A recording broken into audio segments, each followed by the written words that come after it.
Welcome students, welcome again to this next video lecture. So far we have completed two video lectures on the content, that is definitions or introduction to the subject and definitions concepts of business communication. So in this current video we are going to study the concept that is communicative competence, which means effectiveness.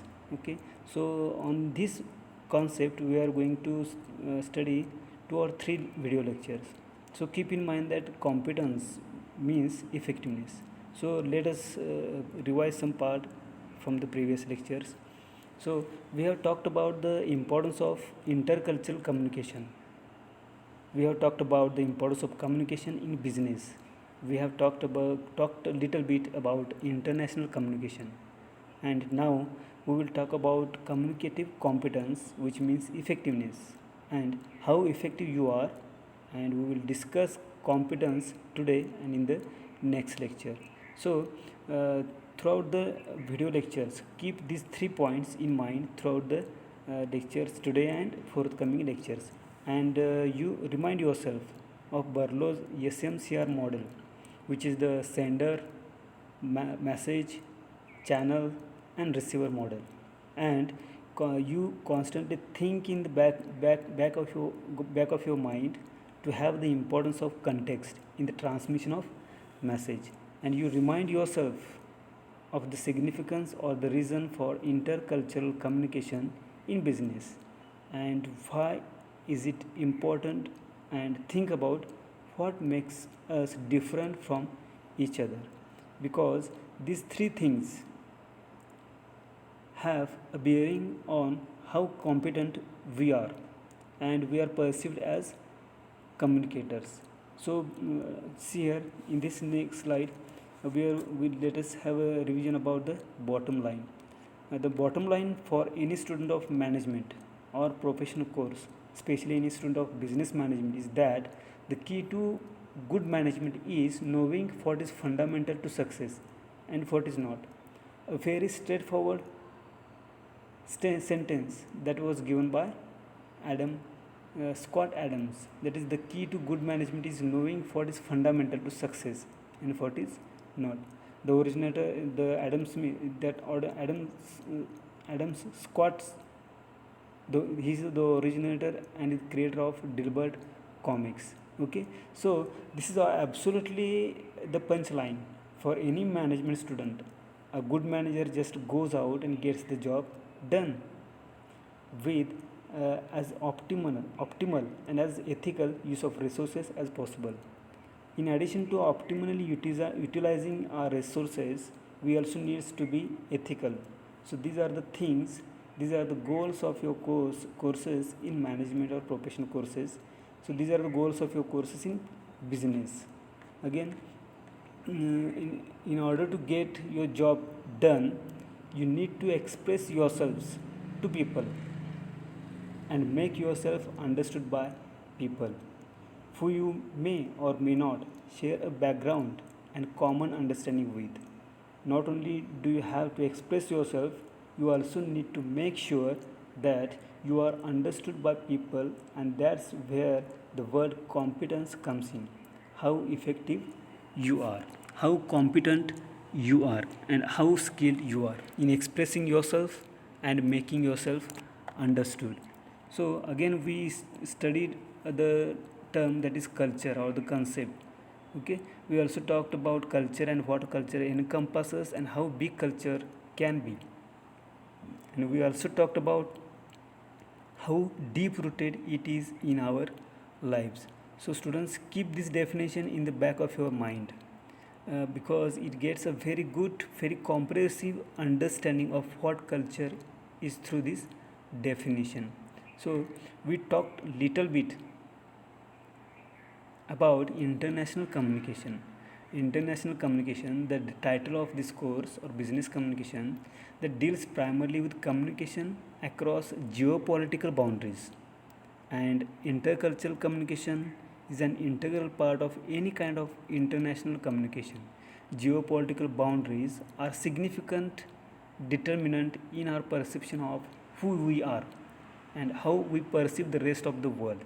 So this is very important component, and that's why in this course it will be focused largely on intercultural communication, especially in the Indian context, where every person you talk to could have an affiliation, or every second person you talk to, especially in a metropolitan city like Delhi, Bombay, Calcutta, Madras, Ahmedabad, Bangalore, Hyderabad. So every second and third person you talk to could have an affiliation with a different state, and we as Indians see this. Many people outside our country are may or may not know this about our country, but we see that we are so different from each other, and that the different parts of our state are very different from other state. It's not a homogeneous society by a long shot. So we all have some form of dal or pulses or legumes in our food, but the way we cook those legumes or pulses or dal is very different even in the same state. So I'm giving this explaining this example. So in the mountain states like Himachal Pradesh, that has 15 valleys, and every valley has its own culture, and every valley cooks dal in a different manner, and they eat it with different kinds of food. So we are very heterogeneous society where everybody is following a different system of living. And yes, we are Indians. We are this, specially the Indians listening to this lecture would probably identify with what I am saying, that as Indians, yes, we have some common understanding of who we are and where we come from, but for the most part, the way we do things are very different from each other, which is what makes this course very essential for all of us. Okay, so in this current slide, the question is raised here: can communication in a business setting be anything but intercultural? Okay, so can you think that communication is also related to intercultural communication, or we form an intercultural communication in business settings? That is the point is given to for discussion or to motivate your mind. So just think of what makes us different from each other, and then think at any point, will you ever meet a person who thinks exactly the same way as you do? Probably not. Siblings in the same house, twin brothers, that are siblings in the same house, twins do not think alike, especially in a place like India, where the kinds of exposure we have is so diverse. So uh, see here, now let us talk about communicative competence, or competence means effectiveness. So according to Samovar and Porter, communicative competence is very closely linked to interpersonal understanding. It has a bearing on interpersonal understanding, and it is in turn affected by interpersonal understanding. And we will talk about this during the course of today's lecture. And interpersonal understanding is a function of similarity of perceptual orientations, systems of belief, and communicative style. So it is a lot of things coming together: how we perceive our environment, what we believe about our environment, and how we communicate with our environment, which in turn depends on the feedback we constantly keep getting from our environment. So it is not a linear thing. It is this, you know, maze of signals going and forth, back and forth between us and our environment. It means that messages, so many, or signals goes into the environment back and forth between us and our environment, and that is what determines how we communicate, what we believe, what we feel comfortable with, what we do not feel comfortable with, who we like to interact with, who we do not like to interact with, how we perceive ourselves as communicators, or our definitions of understanding and competence or effectiveness. So Backlund says that there are four components of competence. According to Backlund, competence could be linguistic. It could deal. It could be the position of competence. It could be related to conceptuality. It could be related to appropriateness and accomplishment, and all of these things actually make up to what competence is. So just think about these things, and we will discuss them in greater details as we go along. So see here, now this current slide, see here. Now according to Trenholm and Jensen, perceptual processes people engage in before, during, and after social interaction are as follows. So there is a perceptual processes as it is defined or cleared by Tranholm and Jensen. So this perceptual process means people engage in before, during, and after social interaction are as follows, which is given here. We engage in four perceptual processes when we interact with our environment, with people in our environment. The first perceptual process, the first process that we really think about is we identify what the situation is. What is happening? Where am I? Identifying who the other person is. Once I know where I am, I will try and identify who I am talking to, and then identifying who you are and what kind of relationship between self and other is implied. And the fourth thing that happens is identifying why things unfold the way do.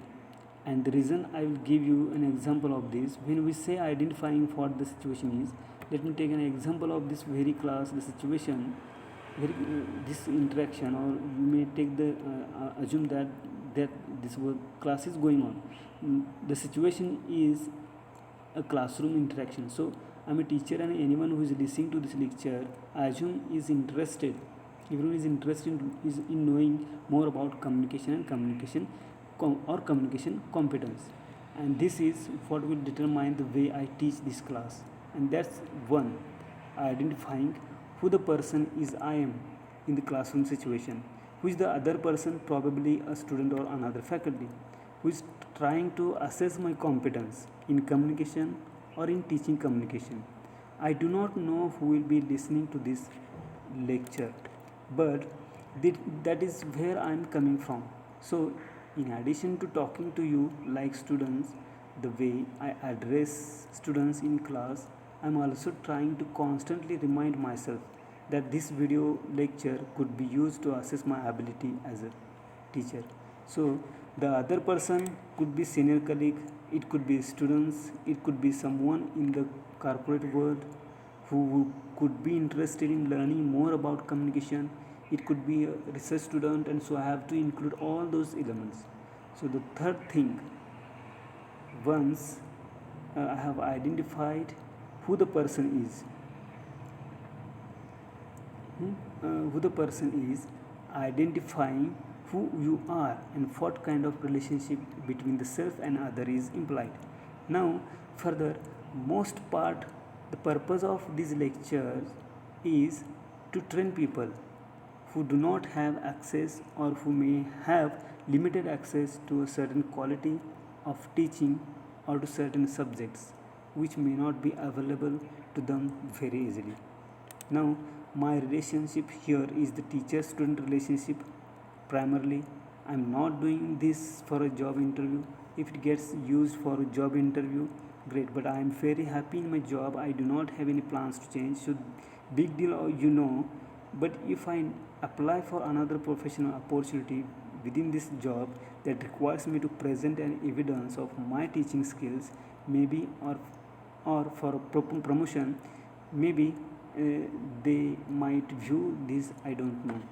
Okay, but still my primary purpose of being here is teaching students. So the relationship I am perceiving here is the teacher student relationship and teacher and student relationship. And the fourth thing is identifying why things unfold the way they do.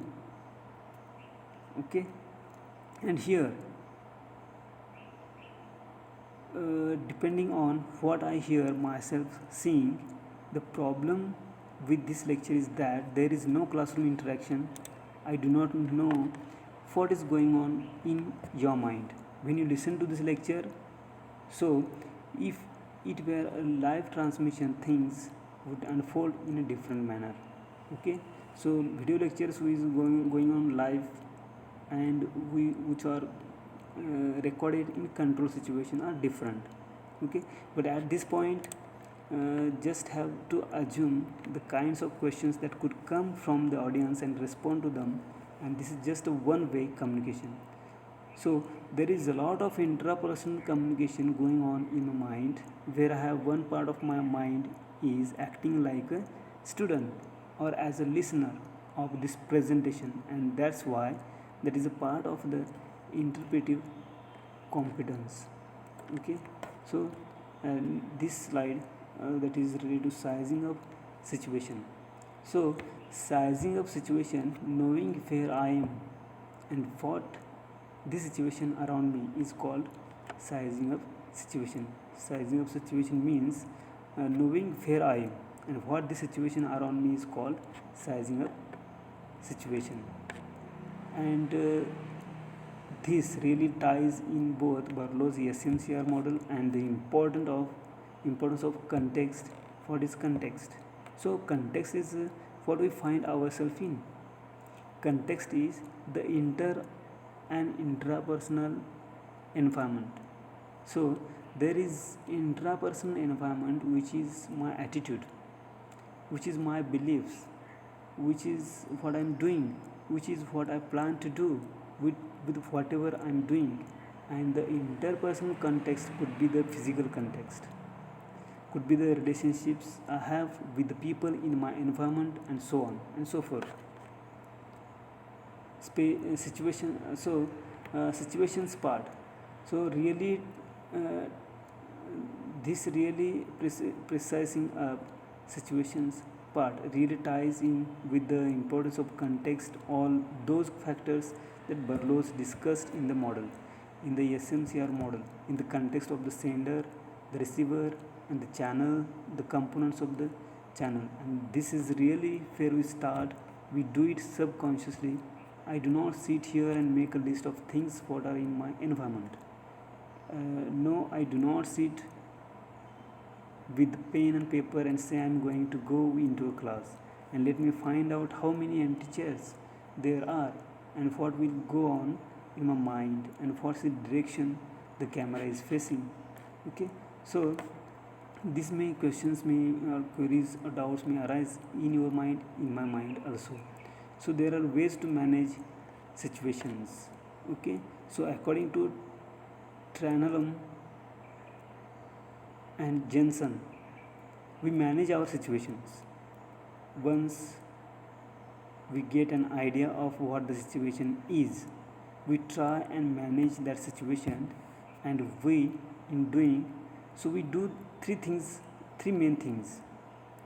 We identify the episode that we are in, we try and find out the scripts that we are supposed to use, and we try and perceive the potential consequences of following these scripts, and I will explain to you what these things mean.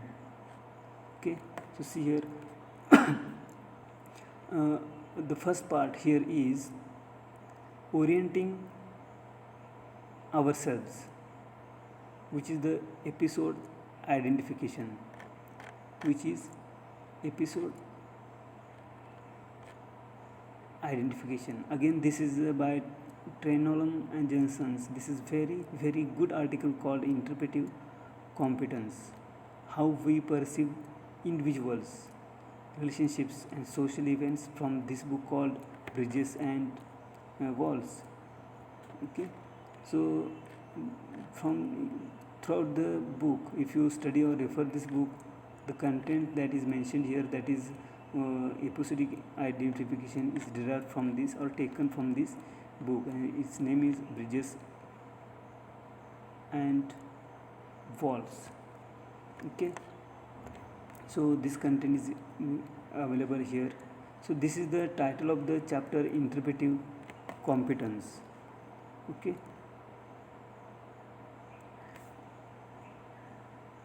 so see here we have studied sizing of situation.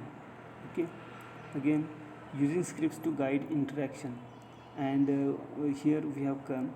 So this is the title we have studying here,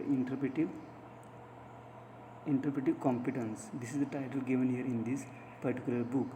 The chapter, that is interpretive competence, how we perceive individuals, relationships and social events, by Sarah Trenholm and Arthur Jensen, and this is on page number 170. If you may refer afterwards. So according to them, when we identify an episode in the simplest form, we find out what the situation is.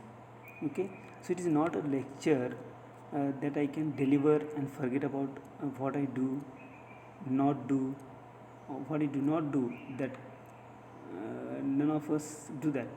But still, once you are done with the lecturer, you feel it's gone, and there are certain things that you can do in the next class. That is not what is happening here. This is a special kind of classroom with the lights and the camera and the computer and no people, just a teacher. So this is the situation plus the definition of the situation. That is the first part.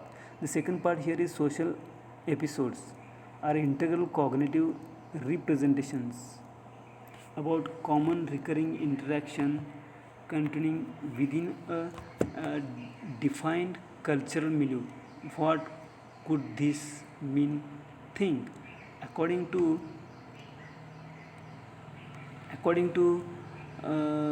Trenholm and Johnson's, social episodes or social situations are integral cognitive representations, internal representations that I think about common recurring interaction routines. So things that happen on a day-to-day basis for a teacher is recurring interaction or interaction routine. Is the classroom situation where the teacher talks to the students within a defined cultural milieu, or milieu means surrounding or atmosphere. So if I talked about Diwali, I would not to first tell people what Diwali was. I would not need to say it is the festival of lights and it is the triumph of good over evil, and this is what happens at Diwali. And here I say Diwali, and the picture comes into the minds of all the Indian students about all these divas lighting up, lots of sweets, a holiday, national holiday, break from work at IIT. Diwali signifies the illumination, and Rangoli festivals, which are a big thing. People outside of this cultural setting do not know what I am talking about. So this is a recurring phenomenon within our colleges. We may have different functions we celebrate in our college. It's a very common thing. But when I come, so you will associate, you will observe, you will experience different types of situations in your day-to-day life. For example, while celebrating Diwali, you may enlight the divas. Okay, that is the earthen lamps.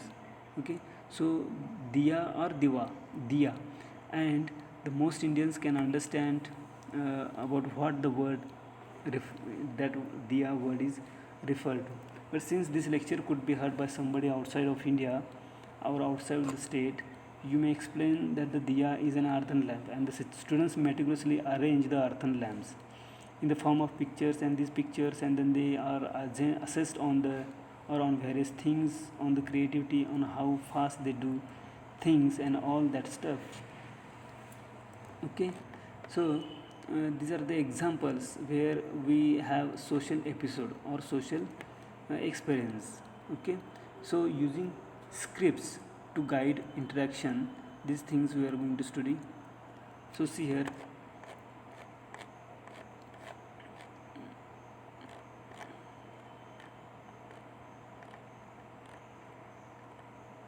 So the second part of this using scripts to guide interaction. So according to Tranum and Jason, a script is a highly predictable sequence of events.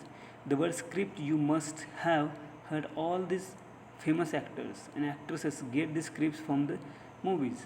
People who are in media get a script for what they need to say when the camera is on. I do not get a script. I am talking to camera, but I do not get a script, but I have my own script. So I know that I have to go by these lights, or there is some openness. I can innovate. I can improvise. Then when I'm talking to the camera. But for the most part, it is impromptu speaking. Okay, so this is a highly predictable sequence of events. I know what is coming next, and this is the script. Closed episode or when a situation is almost completely script. For example, a performance evaluation. Your boss calls you once in 6 months. Once a year, asks you what you have done, what did you promise to do, and what you have been able to achieve, what you have not been able to achieve, what can I do to help you, and when will you get back on track. So if you are not been on track so far, and what are the consequences, so it is pretty much scripted.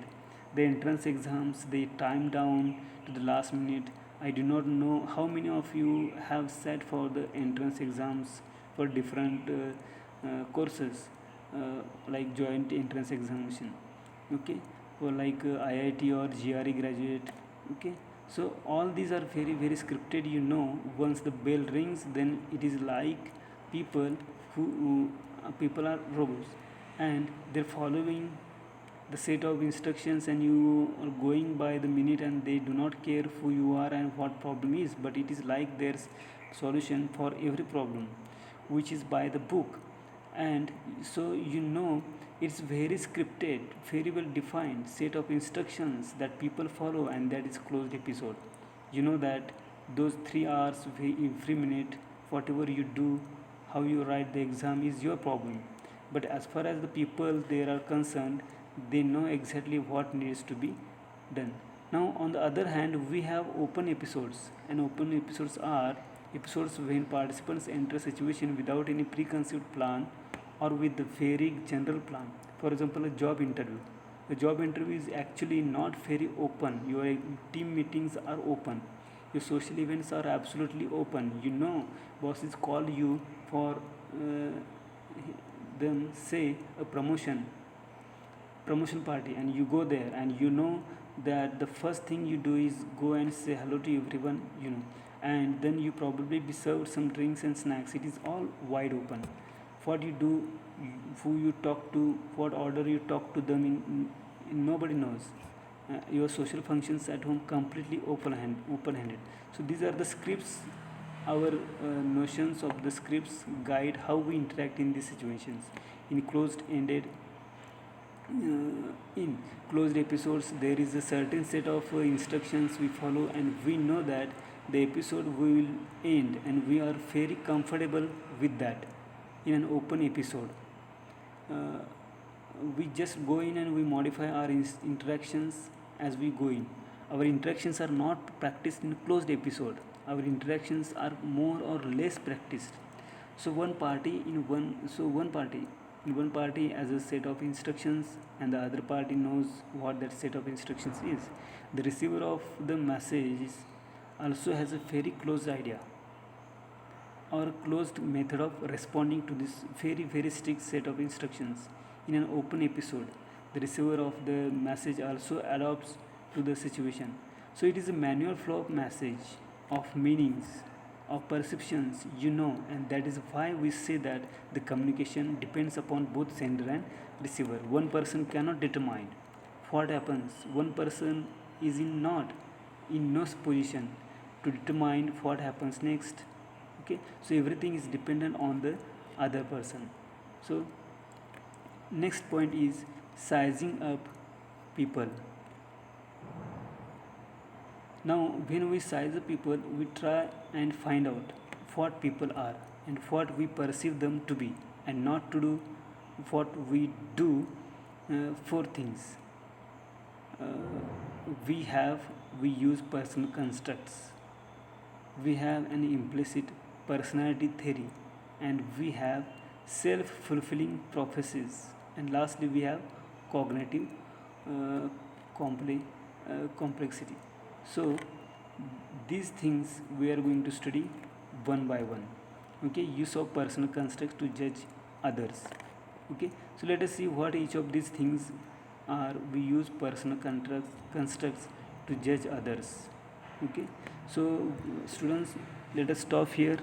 We may proceed in next lecture to the remaining part. Thank you.